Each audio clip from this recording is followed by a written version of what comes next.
Siempre creí que la traición solo venía de los enemigos. Me equivoqué. En aquella sala de audiencias fría, quien pidió cadena perpetua para mí no fue el fiscal, fue mi propio hijo. El niño que alguna vez cargué en brazos, en quien creí que jamás me daría la espalda.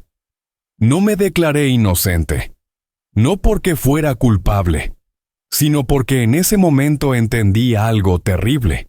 Hay sentencias que se dictan mucho antes de que comience el juicio. Y todo empezó aquella mañana que parecía completamente normal. El juicio se llevó a cabo en una mañana húmeda de la ciudad. Afuera caía una llovizna ligera, esa lluvia tan típica de los días pesados de México. Dentro, la luz blanca caía sobre el piso frío de azulejo, haciendo que todo se viera más ajeno de lo normal. Yo estaba de pie en medio de la sala, con las manos esposadas, el cuello de la camisa bien arreglado. Ese traje, mi esposa me había ayudado a elegirlo muchos años atrás, para una celebración familiar. Ahora se había convertido en la ropa que llevaba puesta, mientras me juzgaban por la muerte de ella misma. Mi hijo estaba sentado en la primera fila, la espalda recta, la mirada firme, sin titubeos. Mi hija estaba sentada a su lado, con las manos entrelazadas, los ojos enrojecidos, pero sin mirarme ni una sola vez. Me di cuenta de algo muy extraño. Ninguno de ellos parecía enojado. Solo había frialdad. El fiscal leyó la acusación, tan larga que dejé de escuchar cada palabra con claridad. Solo algunas frases se repetían una y otra vez en mi cabeza. Motivo, beneficio económico, acto premeditado. Bajé la cabeza. No por vergüenza, sino porque ya no sabía con qué derecho podía mirarlos. Cuando el juez me preguntó si deseaba decir algo, levanté un poco la vista. Vi la mirada de mi hijo, rápida y helada. Negó ligeramente con la cabeza, casi imperceptible, y entendí, no hacía falta que hablara. Recuerdo con total claridad la sensación al escuchar a mi hijo decir esas palabras. Su voz era clara, tranquila, correcta, tan convincente que toda la sala creyó que estaba diciendo la verdad. Señoría, por la seguridad de la sociedad, solicito la pena de cadena perpetua. En ese instante dejé de ser un padre. Me convertí únicamente en un acusado. Abrí la boca, pero no salió ningún sonido, no porque no tuviera nada que decir, sino porque de pronto comprendí que durante muchos años me había acostumbrado a guardar silencio. Silencio cuando mis hijos decían que yo estaba pasado de moda. Silencio cuando hablaban del futuro sin necesitarme. Silencio cuando fui apartado en nombre del bien común. Ese día, mi silencio fue presentado ante el tribunal y se convirtió en la prueba en mi contra. Permanecí inmóvil en medio de la sala, mientras el juez anotaba algo en su cuaderno. Afuera, el sonido de la lluvia se volvió más intenso, y por primera vez en mi vida, entendí una verdad amarga. No todos los que son acusados son culpables, pero quien guarda silencio durante demasiado tiempo, termina siendo considerado digno de condena. No recuerdo con exactitud en qué momento empecé a convertirme en alguien sobrante dentro de mi propia casa. Solo sé que no ocurrió de un día para otro. Llegó despacio, en silencio, como la madera que se pudre por dentro sin que nadie escuche el crujido. Las cenas fueron el primer lugar donde lo noté. Seguíamos sentándonos los cuatro alrededor de la mesa. La comida seguía caliente. Los cubiertos seguían chocando contra los platos, pero la conversación ya no era para mí.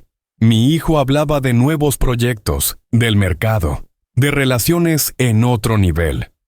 Mi hija lo seguía, hablando de marcas, de imagen, de la necesidad de avanzar más rápido que la época. Yo estaba ahí, escuchando, asintiendo con la cabeza. De vez en cuando decía algo, muy suave. Creo que esto debería hacerse con un poco más de cuidado. Nadie discutía. Nadie se molestaba. Mi hijo solo sonreía. Una sonrisa educada. Y decía, «No lo entiendes, papá. Tu tiempo ya es distinto. Lo decía como si estuviera explicando algo obvio, como si yo no estuviera equivocado. Solo, ya no fuera necesario. Yo sonreía también. Una sonrisa natural. La sonrisa de un padre que no quiere arruinar la cena. Pero por dentro, algo se derrumbaba en silencio. Las veces siguientes fue igual. Ellos hablaban entre ellos, se miraban, intercambiaban gestos. Cuando yo entraba a la habitación, la conversación se volvía más lenta. Cuando me sentaba, el tema cambiaba. Una vez escuché a mi hijo hablando por teléfono en la sala. No sabía que yo estaba detrás. Mi papá decía, es buena persona, pero su manera de pensar es un poco antigua. Estamos tratando de actualizar todo. Me quedé inmóvil. No avancé, tampoco dije nada. Me di la vuelta y me fui, como si no hubiera escuchado nada. Esa noche, mi esposa me preguntó, ¿estás cansado? Negué con la cabeza. No, solo un poco. No le conté nada. No porque no confiara en ella, sino porque no quería obligarla a elegir entre mis hijos y yo. Pensé que tal vez debía dar un paso atrás, darles más libertad, para que no se sintieran controlados.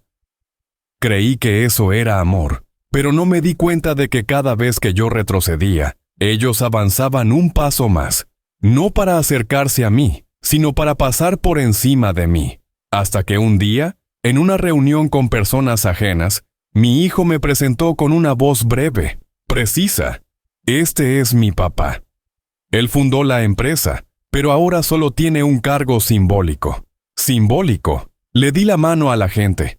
Sonreí. Fingí que no pasaba nada, pero desde ese instante comprendí algo. Aún no me habían humillado.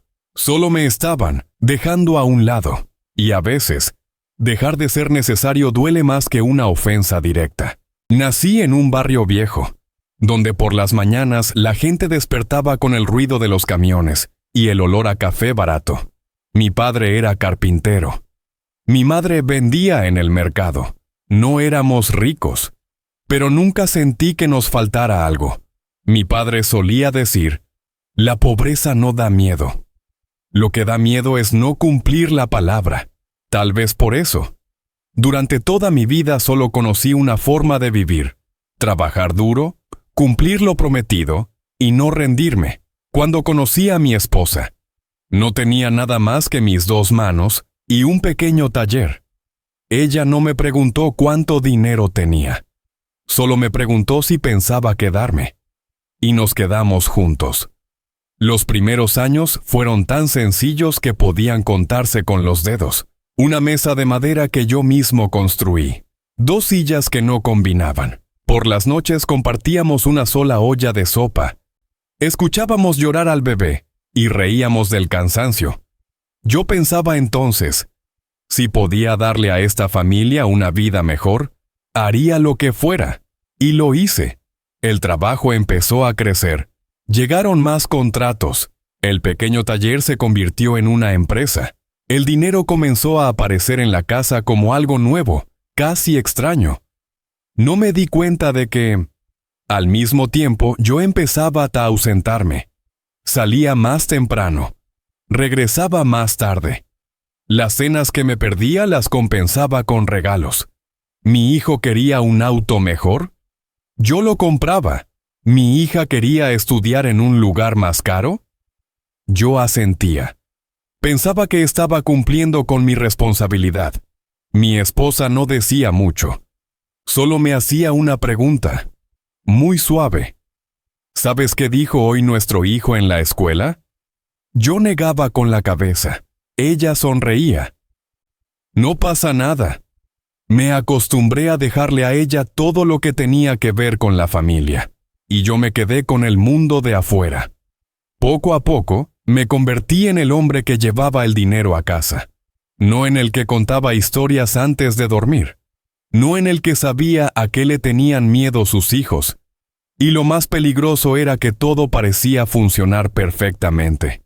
Nadie se quejaba, nadie discutía, Hasta que un día me di cuenta de que mis hijos me hablaban como se le habla a un patrocinador, con educación, con corrección, pero sin cercanía.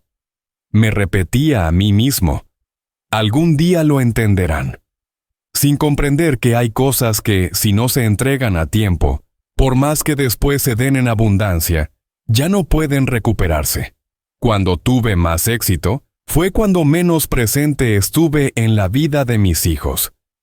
Y cuando empecé a sentir que ya no me escuchaban, seguí pensando que solo era un pequeño precio que pagar por la comodidad. Me equivoqué, no porque trabajara demasiado, sino porque creí que el amor podía ser reemplazado por el dinero. Esa creencia, con el tiempo, se convirtió en la primera tierra fértil donde empezó a crecer la tragedia. La reunión de aquel día se llevó a cabo en una sala cerrada, con el aire acondicionado más frío de lo necesario. Una mesa larga, sillas de piel, botellas de agua colocadas frente a cada persona. Todo parecía muy profesional, muy ordenado. Y yo entré con la sensación de ser el único que sobraba en ese lugar. El abogado estaba sentado al fondo de la mesa. Mi hijo, a su derecha. Mi hija, frente a él, en silencio, con las manos sobre una carpeta gruesa de documentos. Nadie me invitó a sentarme. Yo mismo jalé la silla. El abogado comenzó a hablar de reestructuración, de delegación, de garantizar la estabilidad a largo plazo. Palabras pulidas, limpias, sin emoción. Escuché un rato y luego pregunté, con calma. Entonces, ¿qué es lo que quieren decir? Mi hijo no me miró. Miró directamente al abogado y dijo, creemos que papá debería descansar más. Descansar. Asentí con la cabeza, esperando la siguiente frase, pero no hubo ninguna. El abogado carraspeó y luego se volvió hacia mí con un tono cuidadoso. Solo queremos asegurarnos de que, en esta etapa tan sensible, todas las decisiones se tomen de manera lúcida. Lo miré fijamente. ¿Qué está diciendo? Él sonrió. Es solo un procedimiento, señor, por el bien de todos. Mi hija bajó la mirada. No se opuso. Tampoco me miró. Mi hijo continuó, con una voz plana, como si leyera un informe. Últimamente papá se le olvidan las cosas. También está cansado. El doctor dice que necesita reducir la presión. Entonces lo entendí. No habían venido a pedirme mi opinión. Habían venido a informarme. El abogado empujó hacia mí un fajo de papeles. Solo firme aquí. Seguirá siendo presidente honorario. Así todo será más sencillo. Honorario. Tomé la pluma. La mano me tembló un poco, no por miedo, sino porque estaba tratando de mantener la calma. Miré a mi hija. Ella evitó mi mirada, apretando los labios. Quise preguntarle, ¿de verdad crees que tu padre ya no está en sus cabales? Pero no lo hice. Firme.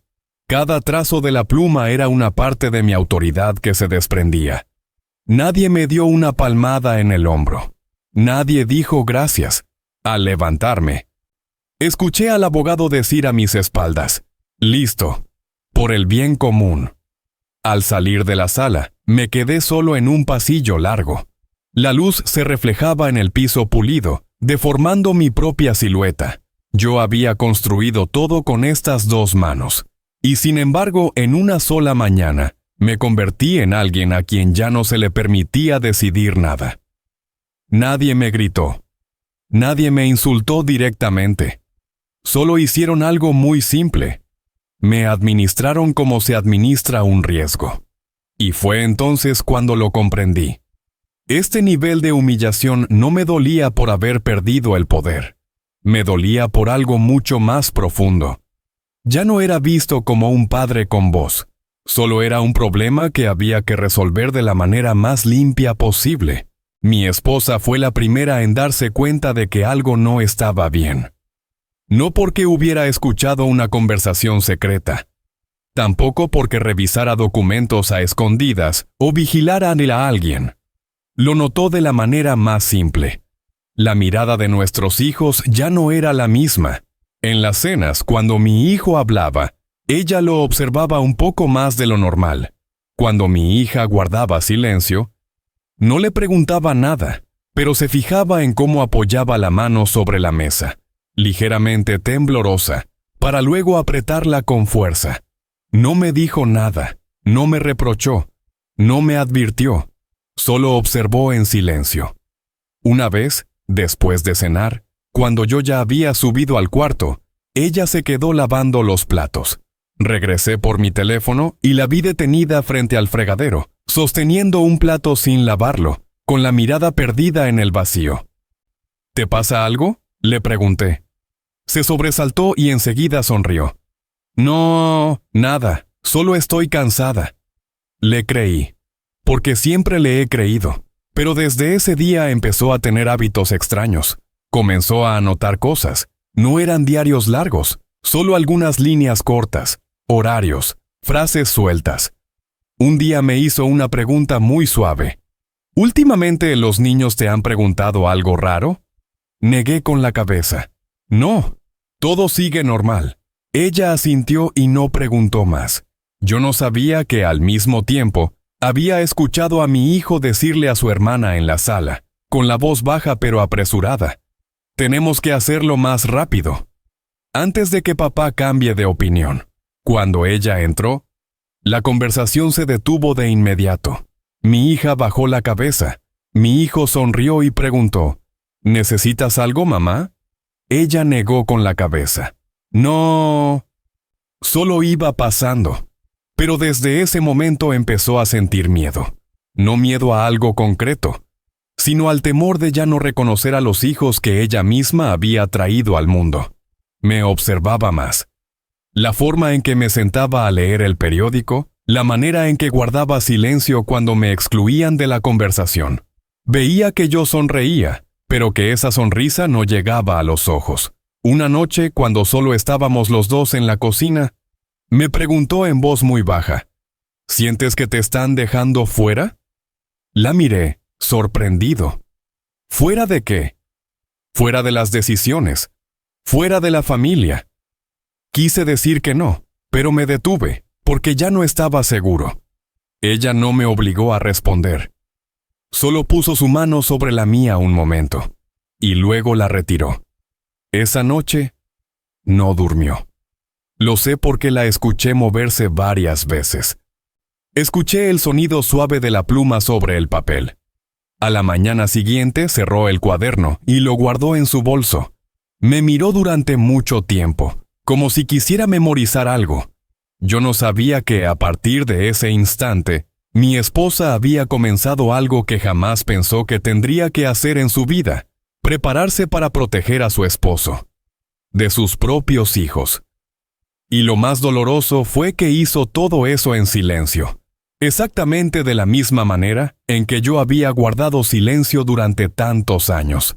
Todo comenzó con una sugerencia que sonaba muy razonable. Incluso si no hubiera estado en mi lugar, probablemente yo también habría asentido. Papá debería hacerse un chequeo médico. Mi hijo dijo eso una mañana cualquiera, mientras yo leía el periódico. Su tono era suave, sin presión alguna. Mi hija estaba sentada a su lado. No dijo nada, pero asintió muy levemente. Últimamente se te olvidan las cosas, continuó mi hijo. El doctor dice que a esta edad lo mejor es hacerse revisiones periódicas. Doblé el periódico y los miré a los dos. Estoy bien. Él sonrió. Lo sabemos, pero es por tu bien. Por tu bien. Esa frase sonaba demasiado familiar como para no levantar sospechas. Mi esposa estaba en la cocina, de espaldas a nosotros. La vi detenerse apenas un instante, lo suficiente para que yo lo notara, pero no se dio la vuelta. Fuimos a la clínica esa misma tarde. Un lugar limpio, completamente blanco, con un fuerte olor a desinfectante. El médico hizo preguntas muy básicas. Mi nombre, la fecha, algunas pruebas sencillas de memoria. Respondí con soltura, sin titubeos, sin olvidar nada. El médico asintió y tomó notas. Pero mi hijo no parecía satisfecho. Además, dijo, Últimamente papá cambia mucho de opinión. Hoy dice una cosa, mañana otra. Me volví hacia él. Cambiar de opinión no significa estar perdiendo la razón. El médico sonrió con cortesía. Por supuesto, pero aún así necesitamos darle seguimiento. Seguimiento. Desde ese día, todo lo que hacía era observado. Olvidé apagar la luz, mi hija me lo recordaba. ¿Volví a preguntar algo que ya había preguntado el día anterior? Mi hijo lo anotaba. Nadie decía que yo estuviera perdiendo la cabeza. Solo lograban que yo mismo empezara a dudar de mí. Una vez, durante la comida, conté una historia antigua. Mi hijo me interrumpió. «Ya contaste eso, papá». Me quedé inmóvil. No lo recordaba. La sensación fue extraña. No era miedo, era confusión. Empecé a preguntarme, ¿de verdad estoy olvidando las cosas? Mi esposa me miró. Su mirada no era de preocupación, era de alerta. Una noche, mi hija habló con voz baja pero firme. Tal vez deberías descansar un tiempo. No meterte en estas cosas. No participar. No decidir. No opinar. No tener voz. Entonces lo entendí. No se trataba solo de salud. Era la última manera de dejarme fuera de todo, sin necesidad de empujarme por la puerta. Esa noche me quedé mucho tiempo frente al espejo. Observé mi rostro, las arrugas, los ojos cansados. No vi a un hombre confundido. Vi a un hombre que se había acostumbrado a ser ignorado. Y por primera vez entendí lo que significa ser humillado sin que nadie pronuncie una sola ofensa. Basta con hacerte dudar de tu propia mente. Ese es el nivel más profundo de humillación. La idea de modificar el testamento llegó a mí en una mañana muy tranquila. No después de una discusión. Tampoco por enojo o decepción. Simplemente desperté más temprano de lo habitual. Preparé café y me quedé de pie frente a la ventana, mirando la llovizna caer suavemente sobre el patio. En ese instante pensé, si un día ya no estoy, ¿qué es lo que realmente quedará? No la empresa, no el dinero, ni los nombres escritos en papeles legales. Pensé en las personas que conocí en el viejo taller, en los obreros que habían sufrido accidentes, en las familias que vivían apretadas, pero seguían siendo dignas. Pensé en dar. No para redimirme, sino para cerrar un ciclo de vida de una forma más ligera. Esa noche se lo dije a mi esposa. Quiero modificar el testamento. Ella no se sorprendió. Solo preguntó, ¿modificarlo cómo? Quiero destinar una parte a la caridad, a un fondo de capacitación, a personas que no tuvieron oportunidades como yo antes. Me miró durante mucho tiempo. No sonrió. Tampoco se opuso. ¿Lo has pensado bien?, preguntó. Asentí. Muy bien. No dijo nada más. Solo asintió, pero en sus ojos vi claramente una preocupación muy tenue. Yo no sabía que en ese mismo momento, en otra parte de la casa, mi hijo hablaba por teléfono. Su voz era baja, apresurada. Si papá hace eso, todo se va a salir de control. Mi hija estaba cerca. Lo sé porque después mi esposa me lo contó. Aún tenemos tiempo, dijo mi hija con voz insegura. ¿Y si hablamos otra vez con papá? Mi hijo negó con la cabeza. Papá ya decidió. No va a cambiar. Solo hay una manera. Mi hija guardó silencio. Un silencio que duró lo suficiente como para volverse inquietante. Esa noche, durante la cena, mencioné el tema del testamento casi sin querer. No para anunciar nada, solo como un comentario al aire. Creo que hay muchas cosas que uno debería devolverle a la vida. Nadie respondió de inmediato. Mi hijo dejó el cuchillo sobre la mesa, muy despacio. ¿A qué te refieres con eso, papá? Es decir, quiero dejar una parte para cosas que sean más útiles. ¿Útiles para quién?, preguntó. Lo miré. Para quienes lo necesitan. Mi hija bajó la cabeza. Apretó con fuerza la servilleta entre los dedos. Mi hijo sonrió. Una sonrisa que no llegaba a los ojos. Tú siempre crees saber qué es lo correcto, dijo. ¿Pero has pensado en nosotros?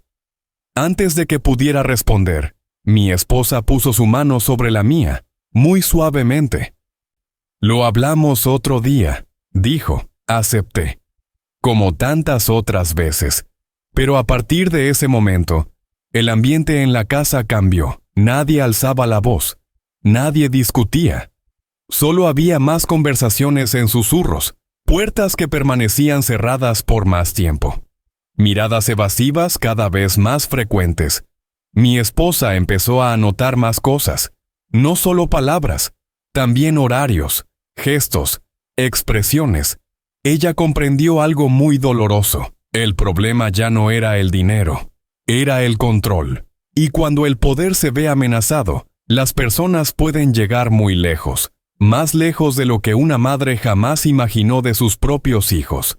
Yo, en cambio, seguía creyendo que todo podía resolverse hablando, que la familia, pasara lo que pasara, seguía siendo el lugar más seguro.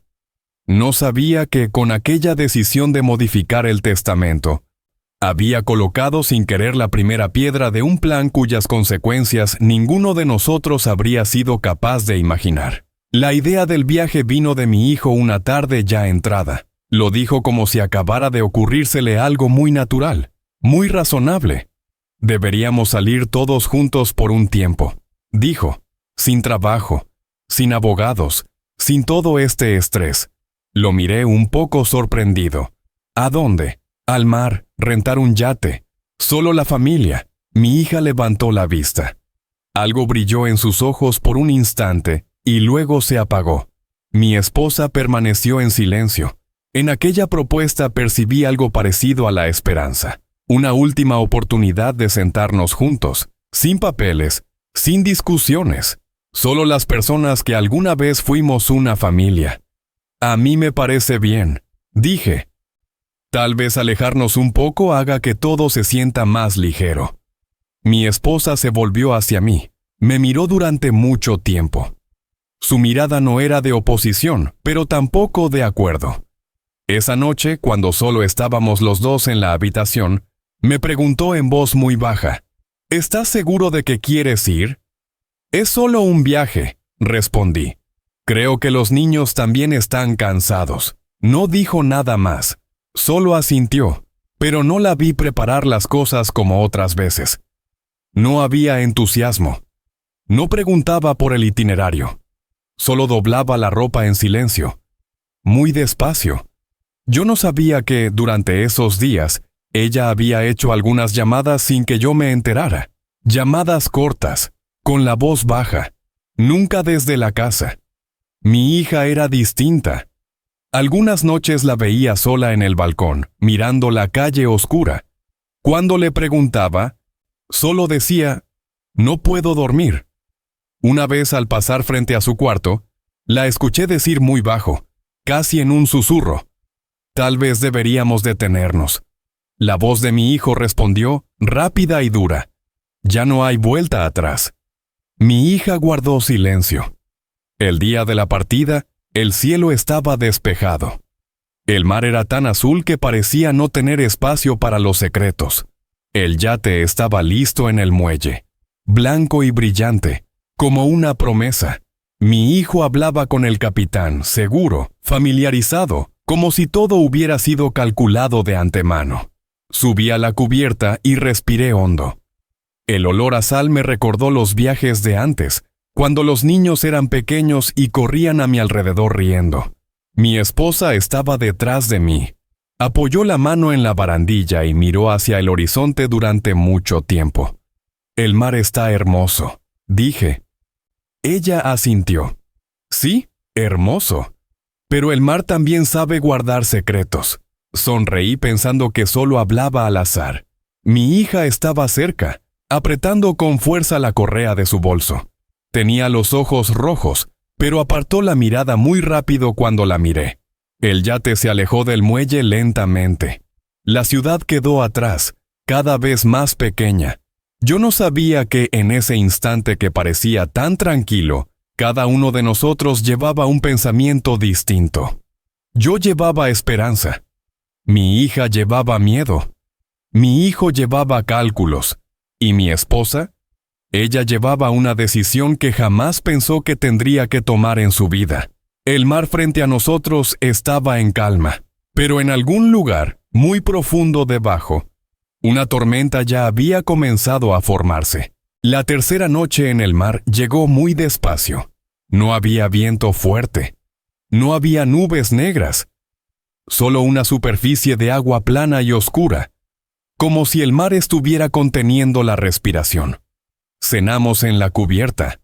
La luz amarilla caía sobre la mesa, haciendo que todo pareciera más cálido de lo que en realidad era. Mi hijo hablaba con el capitán sobre la ruta del día siguiente. Mi hija casi no comía. Solo movía la comida de un lado a otro del plato. Mi esposa guardaba silencio, pero su silencio era distinto al de otras veces. No era cansancio, era concentración. Cuando terminó la cena, mi hijo propuso que todos nos retiráramos temprano. «Mañana será un día largo», dijo. Asentí. Todo el día en el mar me había dejado somnoliento. En la cabina me cambié de ropa y me acosté, escuchando el sonido suave de las olas golpeando el costado del yate. Un sonido constante, capaz de adormecer a cualquiera. Yo no sabía que, en la cubierta trasera, mi esposa estaba de pie, sola. El viento ligero movía su cabello, rozándole el rostro. Miraba el mar durante mucho tiempo, como si estuviera memorizando cada detalle. En los días anteriores, ella lo había visto todo, las miradas intercambiadas demasiado rápido, las conversaciones que se detenían a la mitad, las veces en que mi hija apartaba la vista, apretando los labios. Sabía que las palabras ya no servían, del mismo modo en que mi paciencia ya no protegía a nadie. Una silueta apareció desde la escalera. No era mi hijo. Era un hombre joven con chaqueta de marinero, una mano escondida en el bolsillo. Mi esposa no se sobresaltó. Había estado preparada para ese momento. Cuando el hombre se acercó, ella dijo en voz muy baja: «No». Él se detuvo medio segundo. Ese medio segundo fue suficiente. Mi esposa sacó de su bolsillo un pequeño aerosol y lo dirigió directamente a su rostro. Todo ocurrió rápido, preciso, como un movimiento ensayado. El grito fue devorado por el viento. El hombre cayó de rodillas. En ese instante, mi esposa lo entendió. Si ella no desaparecía, el siguiente en caer sería yo. Se dio la vuelta y caminó con rapidez hacia la barandilla. Sin dudar, sin mirar atrás, antes de subir, dejó un cuaderno delgado sobre la mesa de la cubierta. El cuaderno en el que había anotado durante semanas. Dentro estaban las frases, los horarios, las piezas de un rompecabezas que solo ella comprendía por completo. Luego subió a la barandilla. El mar debajo era negro, profundo, helado. Un vacío sin fondo. Tomó una respiración profunda. En su mente apareció la imagen de mí, de pie en una sala de audiencias, con las manos esposadas. Sabía que si no hacía esto, esa imagen se volvería realidad. «Perdóname», susurró sin saber si yo podría escucharla. Y soltó las manos. El agua fría la golpeó como un impacto brutal, pero no entró en pánico. Emergió justo en el punto que había calculado. A lo lejos, una pequeña lancha sin luces se acercó en silencio. Ella se aferró y fue ayudada a subir, sin una sola palabra. Al mismo tiempo, en el yate, se escuchó un grito. Alguien cayó al mar. Me levanté de un salto y corrí hacia la cubierta, el corazón desbocado. Solo alcancé a ver un chal conocido flotando a la deriva sobre el agua. Su nombre fue gritado en la oscuridad de la noche. Una y otra vez. El mar no respondió. Y desde ese instante, el mundo creyó que mi esposa había muerto. Solo una persona conocía la verdad, y esa persona acababa de aceptar convertirse en alguien muerto, para salvar al hombre que amaba de su propia familia. Después de aquella noche, todo ocurrió más rápido de lo que imaginé. tan rápido que no alcancé a entender en qué me había convertido. El mar fue rastreado durante 2 días completos. Las lanchas de rescate daban vueltas una y otra vez. El capitán hablaba con una voz plana, como si leyera una conclusión ya preparada. Las posibilidades de supervivencia son prácticamente nulas. Yo permanecía de pie en la cubierta, mirando la superficie del agua. No lloraba. No gritaba. En mi cabeza solo existía un pensamiento. No puede ser. Mi esposa no era alguien que se rindiera así, pero no tenía pruebas. Solo un presentimiento. Y los presentimientos no cuentan en los informes oficiales. Mi hija lloraba mucho. Lloraba frente a todos, hasta quedarse sin fuerzas. Mi hijo era distinto. Guardaba silencio, un silencio excesivo. Cuando regresamos a tierra firme, todo ya estaba esperándonos. La policía, los abogados, los periodistas. La primera pregunta me la hicieron ahí mismo, en el muelle. ¿Cuándo fue la última vez que vio a su esposa? Respondí con la verdad. Aquella noche. Ellos anotaron, asintieron. Nadie me miraba como a un hombre que acababa de perder a su esposa. Me miraban como a un sospechoso.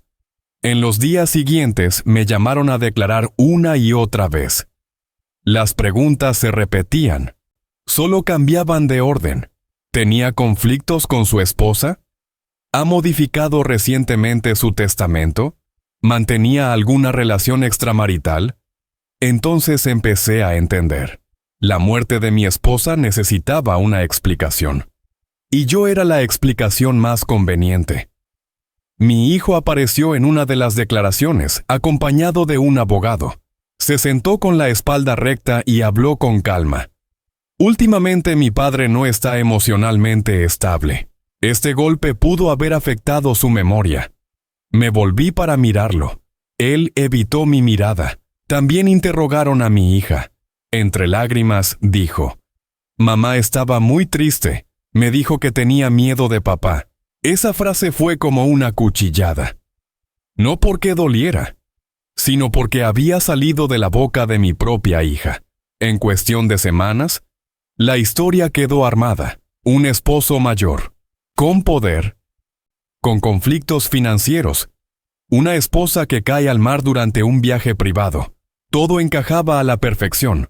Cuando leyeron la orden de detención preventiva, no me resistí. Tampoco grité mi inocencia. Miré a mis 2 hijos. Ellos no me miraron. En la celda, por primera vez, estuve realmente solo. Sin teléfono, sin trabajo, sin que nadie necesitara que yo tomara decisiones. Me senté en la cama de metal, observando la pared descascarada. Fue entonces cuando comprendí el verdadero significado de estar enterrado en vida. No es morir, es seguir respirando. Seguir recordando, seguir amando, pero que el mundo ya haya decidido que eres alguien que debe permanecer encerrado.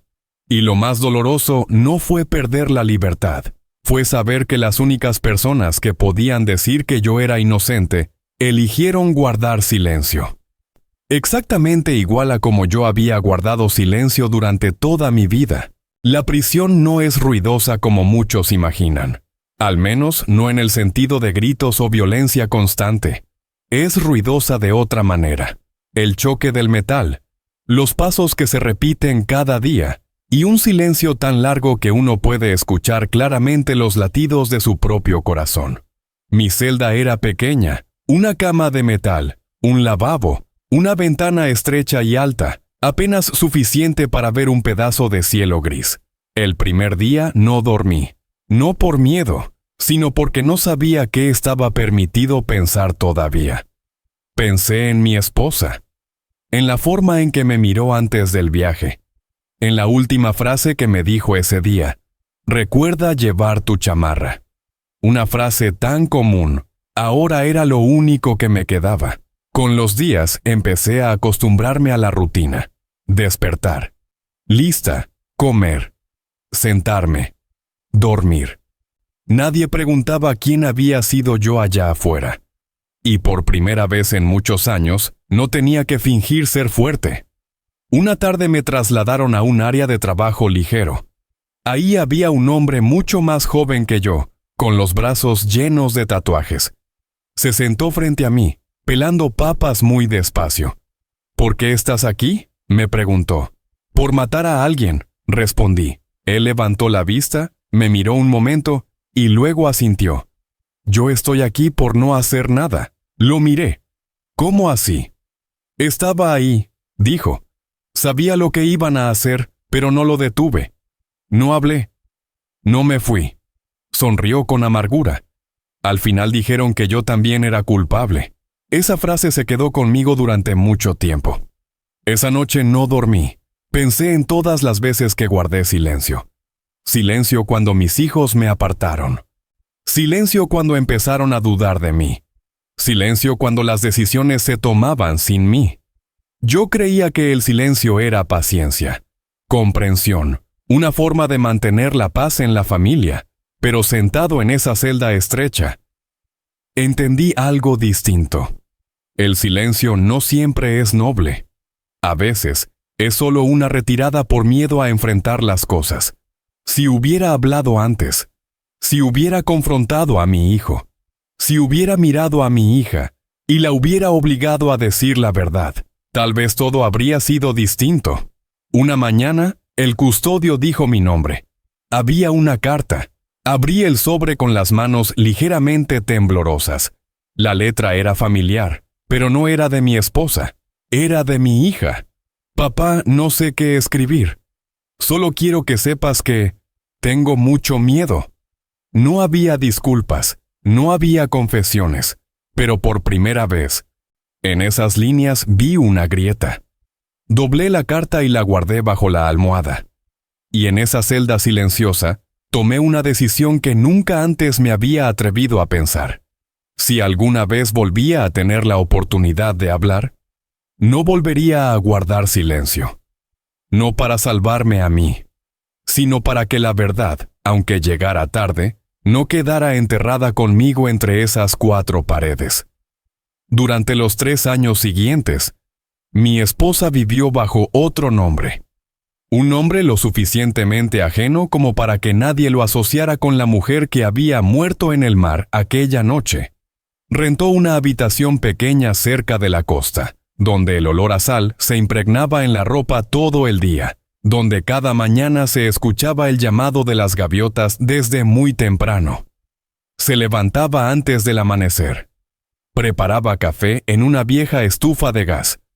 Se sentaba junto a la ventana, miraba el mar y leía las noticias. Todos los días era igual. En cada página aparecía mi rostro. A veces una foto antigua, otras una imagen tomada a la prisa, con la cabeza baja, entrando a una patrulla policial. Los titulares bajo la foto no me llamaban su esposo, me llamaban sospechoso, asesino. Había mañanas en las que doblaba el periódico con demasiada rapidez, como si temiera que si miraba un segundo más, rompería la promesa que se había hecho a sí misma. Había noches en las que encendía un pequeño radio para escuchar el noticiero nocturno y lo apagaba a la mitad porque no soportaba la voz del locutor. Ella no podía aparecer. No podía llamar por teléfono. No podía enviar cartas. Su existencia, si se descubría, arruinaría todo. Pero esta vez, el silencio no era una huida. El silencio de ella era un trabajo. Tomaba notas. Ya no eran apuntes sueltos como antes del viaje. Ahora eran fechas, horas, fuentes, detalles mínimos que otros pasaban por alto. Una transferencia de dinero fuera de lo común. Una llamada desde un número desconocido. Una declaración que cambiaba apenas un matiz, pero lo suficiente como para hacerla detener la pluma. Algunos días observaba desde lejos. Se sentaba en un café cercano al tribunal, con la cabeza cubierta por una gorra, sin mirar directamente a nadie. Escuchaba a la gente hablar de mi caso como si fuera una historia ajena. Dicen que ya está viejo, que ya no está bien de la cabeza. Apretaba la taza de café hasta que las manos le temblaban, pero no se levantaba. No reaccionaba, se repetía a sí misma. Aún no es el momento. Las noches más difíciles eran aquellas en las que pensaba en sus hijos, no por nostalgia, sino porque ya no estaba segura de recordarlos como realmente eran. Su hijo, el niño que alguna vez se quedó dormido sobre mis hombros en el taller de carpintería. Su hija, la que le apretaba la mano con miedo cada vez que había tormenta. Se preguntaba, ¿en qué momento cambiaron? Y esa pregunta arrastraba otra aún más dolorosa. ¿Qué fue lo que no vi a tiempo? Hubo una vez en que se quedó largo rato frente al espejo. El cabello, ahora corto. El rostro más delgado. Las ojeras marcadas por la falta de sueño. Ya no era la esposa de las fotos antiguas, pero seguía siendo una madre. Y eso era precisamente lo que no le permitía apresurarse. Sabía que si regresaba demasiado pronto, si solo decía «sigo viva», todo volvería a distorsionarse una vez más. Necesitaba una verdad lo suficientemente clara para que nadie pudiera negarla. Pruebas lo bastante sólidas para que nadie pudiera llamarlo emociones. Hubo momentos en los que se preguntó si no había ido demasiado lejos. Si 3 años en las sombras no eran un precio excesivo, si yo podría soportarlo. Cada vez que dudaba, abría su cuaderno pequeño y volvía a la primera página. La página donde escribió, justo después de aquella noche en el mar, «Él va a vivir, aunque yo tenga que desaparecer». Así pasaron 3 años. Nadie sabía dónde estaba. Nadie sabía que seguía con vida. Pero día tras día, en silencio, ella se acercaba al único momento en el que la verdad podría decirse sin pedir permiso a nadie. Y cuando ese momento llegara, sabía que tendría que salir a la luz, no como alguien que regresa, sino como una testigo. El juicio de ese día comenzó como cualquier otro. El juez entró, todos se pusieron de pie. Nadie esperaba nada distinto a escuchar otro dictamen desfavorable en mi contra. Yo estaba sentado en el banco de los acusados, con las manos sobre las rodillas. 3 años en prisión me habían enseñado a permanecer quieto sin esperar nada. Sin esperanza, sin decepción. Mi abogado me susurró algo, pero no lo escuché con claridad. Yo solo miraba el espacio vacío frente a mí. El lugar donde mi esposa había estado sentada en las primeras audiencias antes de que muriera. Entonces la puerta de la sala se abrió. No fue un ruido fuerte, solo un sonido leve, pero toda la sala pareció contener el aliento. Una mujer entró, ropa oscura, cabello corto, más delgada, caminaba despacio, sin prisa, sin temblar. No la reconocí de inmediato. No porque hubiera cambiado demasiado, sino porque en mi mente ella ya no existía. Hasta que levantó la mirada, esa mirada, imposible de confundir. El mundo a mi alrededor desapareció. Los murmullos, el movimiento de las sillas, el golpe del mazo del juez pidiendo orden. Solo la veía a ella, mi esposa, viva. Me puse de pie de golpe. No por alegría, sino porque las piernas ya no me sostenían. «Señoría», dijo la mujer. Su voz era clara, no elevada, no temblorosa. «Soy la esposa del acusado, y no estoy muerta». La sala estalló. Los periodistas se levantaron de un salto. Los abogados se giraron bruscamente. El juez pidió orden una y otra vez. La miré. En mi cabeza se agolpaban cientos de preguntas. ¿Por qué? ¿Cómo? ¿Qué habían sido para ella esos 3 años? Pero no me sostuvo la mirada.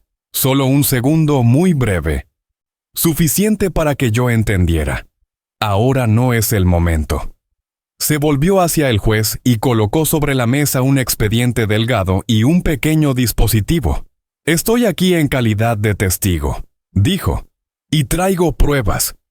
Mi hijo se puso de pie de inmediato. «Esto es un fraude». Su voz era más alta de lo normal, fuera de control.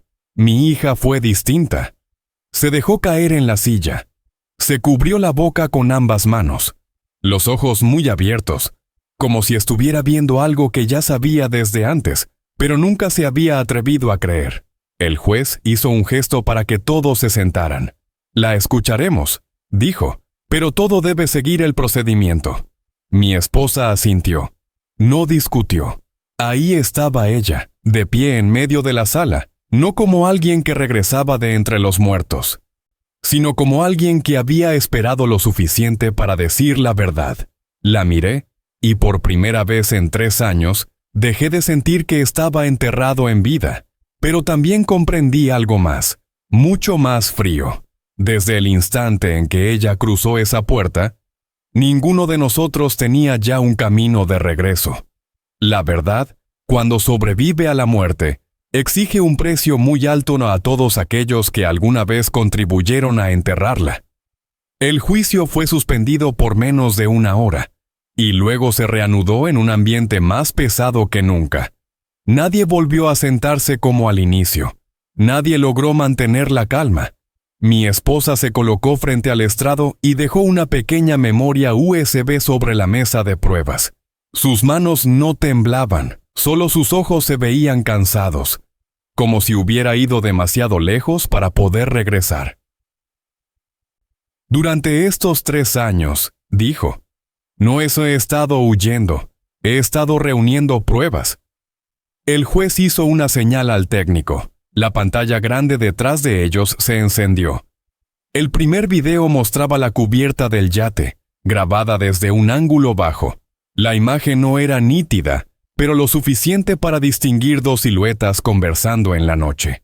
La voz de mi hijo se escuchó clara, baja y apresurada. «Hay que hacerlo rápido, antes de que cambie el testamento». La sala entera quedó en silencio absoluto. El siguiente archivo era una grabación de audio. La voz de un hombre desconocido, el mismo marinero que después sería detenido. «Solo hay que hacerlo parecer un accidente. Me van a pagar completo». El abogado de la fiscalía se levantó de golpe.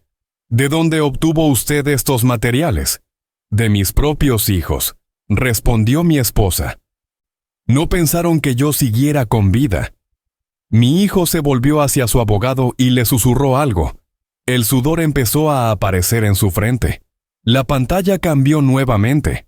Aparecieron estados de cuenta bancarios, transferencias pequeñas, dispersas, realizadas justo antes del viaje. Los nombres de los destinatarios estaban ocultos, pero el rastro del dinero era claro. Mi hija rompió en llanto, un llanto sin sonido. Solo los hombros temblando una y otra vez. Intenté detenerlo, dijo sin mirar a nadie. Les dije que debíamos parar. Mi hijo gritó, «¡Cállate!». Ese grito resonó en la sala como una bofetada. Mi esposa se volvió hacia ellos. No había ira, no había reproche, solo una tristeza tan profunda que ya no necesitaba lágrimas. «Ustedes no me mataron», dijo con lentitud. «Pero sí decidieron que la vida de su padre podía ponerse en la balanza». Yo permanecía sentado, escuchando cada palabra, cada frase encajando como una pieza más de un recuerdo reconstruido. Las miradas evasivas, las puertas cerradas, las conversaciones a medias, todo tenía ahora su lugar. Mi abogado se levantó. Por primera vez en 3 años, su voz ya no sonaba cautelosa. «Señoría, mi defendido es víctima de una conspiración organizada». El juez golpeó el mazo. Pidió orden. Mi hijo se irguió, intentando recuperar la compostura. «Si mamá no hubiera desaparecido», dijo, «esto no habría llegado tan lejos». Esa frase congeló la sala entera. Mi esposa lo miró directamente. «No», respondió. «Si yo no hubiera desaparecido, hoy tu padre no estaría vivo para estar sentado aquí». La verdad, cuando se dice, no necesita gritos, no necesita dramatismo, solo necesita luz. Y bajo esa luz, todo lo que había sido ocultado bajo el nombre de la familia empezó a mostrarse con claridad brutal, sin dejar espacio para la excusa ni para el silencio. El juicio se prolongó varios días más. Pero para mí, todo había terminado desde el momento en que la verdad fue dicha. Las preguntas posteriores, los debates legales, los careos, todo eso no era más que un trámite para formalizar algo que todos ya habían entendido. Me quitaron las esposas en una mañana sin sol. No hubo aplausos. Nadie se puso de pie. El juez leyó el veredicto con una voz plana, como si estuviera leyendo cifras estadísticas. El acusado es declarado inocente de todos los cargos relacionados con la muerte de su esposa. Yo permanecí inmóvil. No bajé la cabeza. Tampoco suspiré aliviado. 3 años en prisión me habían quitado la costumbre de reaccionar rápido ante las buenas noticias. El juez continuó. Los acusados quedarán en prisión preventiva mientras se lleva a cabo la investigación complementaria por los cargos de conspiración para cometer homicidio y fraude financiero. Mi hijo no se volvió. Miraba al frente, con la mandíbula apretada. En ese instante, no vi a un criminal. Vi a un niño que había ido demasiado lejos y que ya no sabía cómo regresar. Mi hija rompió a llorar en voz alta. No era el llanto de alguien que teme a la cárcel. Era el llanto de quien, por fin, entiende lo que ha perdido. «Mamá», llamó con la voz quebrada. Mi esposa se puso de pie. Dio un paso hacia ella y luego se detuvo. La distancia entre ambas no era grande, pero decía todo. «Perdóname», dijo mi hija. «No pensé que las cosas terminarían así». Mi esposa asintió apenas. «Pero pensaste», respondió. «Y elegiste». Esa frase no era una condena, era simplemente la verdad. Cuando la policía se llevó a mis hijos, mi hijo finalmente se volvió para mirarme. Su mirada ya no tenía rabia. Solo estaba vacía. «Papá», dijo, pero no continuó. Yo asentí. No para perdonar, sino para reconocer que lo había escuchado. El juicio terminó envuelto en un silencio extraño. Los reporteros se agolpaban en el pasillo. Las cámaras apuntaban hacia mí y hacia mi esposa, como esperando una explosión emocional. Pero no ocurrió. Salí de la sala con una sensación difícil de describir. La libertad estaba frente a mí, pero no tenía la forma que alguna vez imaginé. Mi esposa caminaba a mi lado. No nos tomamos de la mano, no por distancia, sino porque ambos necesitábamos un espacio para respirar. Afuera caía una lluvia ligera. Las gotas golpeaban los escalones de piedra, constantes, frías. «¿Estás bien?», me preguntó. Pensé largo rato antes de responder. «No lo sé». Ella asintió. «Yo tampoco». La justicia había hecho su parte. Me devolvió la libertad, le devolvió a mi esposa la verdad. Pero la justicia no devuelve los años perdidos. No devuelve una familia como antes. No recompone la confianza rota. Esa noche, por primera vez en 3 años, dormí en una cama sin barrotes, pero no pude dormir. Me quedé mirando el techo, escuchando los autos pasar afuera. Sonidos de una vida de la que había estado ausente demasiado tiempo. Había ganado un juicio. Pero al cerrar los ojos, entendí con absoluta claridad. En esta historia no hubo vencedores. Solo personas que siguen vivas y que deberán aprender a cargar con las consecuencias de la verdad durante el resto de sus vidas. Salimos de la ciudad muy temprano una mañana. Sin despedidas, sin avisos. Solo dejamos atrás la casa vacía y las habitaciones que alguna vez se habían acostumbrado al sonido de los pasos de 4 personas. No volteé a mirar atrás. No porque no me doliera, sino porque sabía que, si lo hacía una vez más, no podría irme. Mi esposa iba sentada en el asiento del copiloto, mirando por la ventana. La ciudad se alejaba poco a poco. Los edificios altos, las calles conocidas, todo se hacía pequeño, como un recuerdo que ya había sido cerrado. «¿Estás seguro?», preguntó. No respondí de inmediato. Pensé en la empresa, en los años que dediqué a construirla, en mi nombre, que alguna vez estuvo en los letreros, en los documentos, en decisiones que ya no me pertenecían. «Estoy seguro», dije al final. «Si nos quedamos, todo se repetirá». Elegimos un pueblo pequeño junto al mar. Nada turístico. Nadie sabía quiénes éramos. La casa no era grande. Solo lo suficiente para 2 personas. Un pequeño porche con vista al mar, donde el viento soplaba sin descanso, llevando consigo el olor a sal y el sonido constante de las olas. Los primeros días no sabía qué hacer. La costumbre de despertar temprano seguía ahí, pero ya no había nadie esperando que yo tomara decisiones. No sonaban teléfonos. No había agendas. Cada mañana caminaba por la orilla del mar, la arena húmeda bajo los pies, el agua fría tocando los tobillos. A veces me preguntaba, ¿esto es huir? Mi esposa era distinta. Ella hacía cosas pequeñas, cocinaba, ordenaba la casa, plantaba algunas macetas frente al porche. Una tarde dijo, «Quiero vender todo lo que queda». Entendí a qué se refería. No solo a los bienes, sino al pasado. Lo hicimos rápido. La empresa fue transferida. El dinero restante se repartió.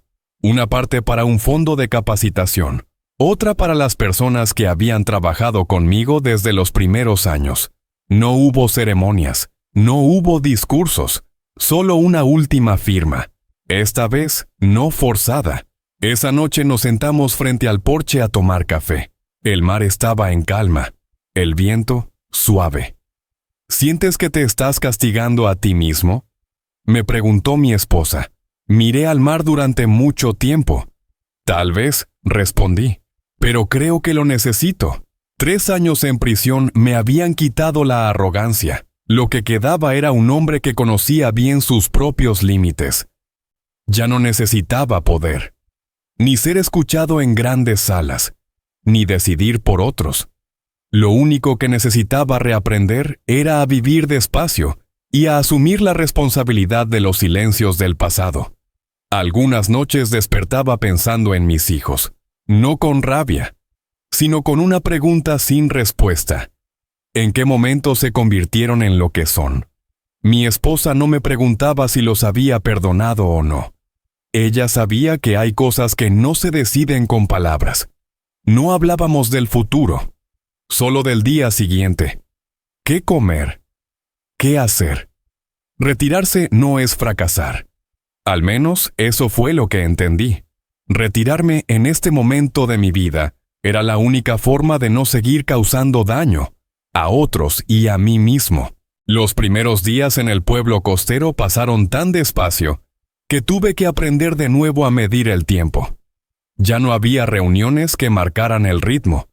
Ya no sonaban alarmas insistentes, solo el sol saliendo, y luego ocultándose, y un silencio lo bastante largo como para que los pensamientos encontraran dónde quedarse. Por las mañanas caminaba a lo largo de la playa. Por las tardes arreglaba algunas cosas de la casa, trabajos manuales pequeños que no requerían pensar, y que me permitían no enfrentar de inmediato las preguntas grandes. Mi esposa era distinta. Ella empezó a recibir cartas. No llegaban de forma regular. A veces una cada 2 semanas. A veces pasaba un mes entero sin ninguna. Todas venían del mismo lugar. La prisión. No le pregunté a quién le escribía. Tampoco le pregunté si las leía completas. Los sobres estaban ordenados sobre la mesa. Algunos abiertos, otros aún cerrados. Una noche, cuando el viento del mar soplaba con fuerza, me entregó una carta. Deberías leerla. La tomé. El papel era delgado, la letra, familiar, pero temblorosa. ¿Papá? No espero que me perdones. Solo quiero que sepas que he tenido miedo todos los días, desde mucho antes de que todo esto pasara. Me detuve, no por dolor, sino porque entendí que por primera vez mi hija estaba hablando con su propia voz, no con una voz aprendida de alguien más. Escribía sobre las noches sin dormir, sobre la sensación de ser arrastrada por decisiones que no tuvo el valor de enfrentar, sobre haber creído que el silencio mantendría unida a la familia. Doblé la carta y la dejé sobre la mesa. No dije nada. Mi esposa estaba sentada frente a mí, observándome. no esperando una respuesta, solo esperando saber si yo seguía ahí. Los días siguientes llegaron más cartas, esta vez de mi hijo. No eran largas, no explicaban nada, solo unas líneas secas. Me equivoqué. No sé cómo arreglarlo. Leí la carta y la volví a leer. No escribí respuesta, no porque no quisiera, sino porque no sabía por dónde empezar. El perdón, me di cuenta, no es una decisión, no es como firmar un documento, no tiene fecha de vigencia. El perdón es un proceso, y a veces comienza aceptando que aún no se puede. Algunas noches soñaba con el juicio, las palabras resonaban como golpes de martillo, las miradas esquivas. Me despertaba empapado en sudor. Mi esposa ponía su mano sobre mi hombro sin decir nada. Aprendimos a estar juntos sin explicaciones. Una tarde, mientras arreglaba una silla de madera en el porche, mi esposa dijo muy suavemente: «No odio a nuestros hijos». Levanté la mirada. Ella continuó: «Pero tampoco olvido». Esa frase se quedó conmigo por mucho tiempo. Perdonar no es borrar lo que ocurrió. Perdonar es decidir no dejar que eso siga controlando tu vida. No sé si seré capaz de hacerlo, pero por primera vez me permití no tener que responder de inmediato. Por la noche encendí la pequeña chimenea. La llama ardía de forma constante. La observé y comprendí algo muy simple, pero muy difícil. Hay heridas que no necesitan cerrarse deprisa, necesitan respirar.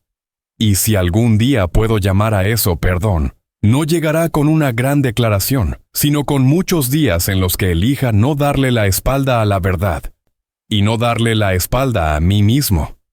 Esa mañana desperté cuando el cielo aún estaba gris, no porque hubiera dormido mal, sino porque mi cuerpo ya se había acostumbrado a comenzar el día en silencio.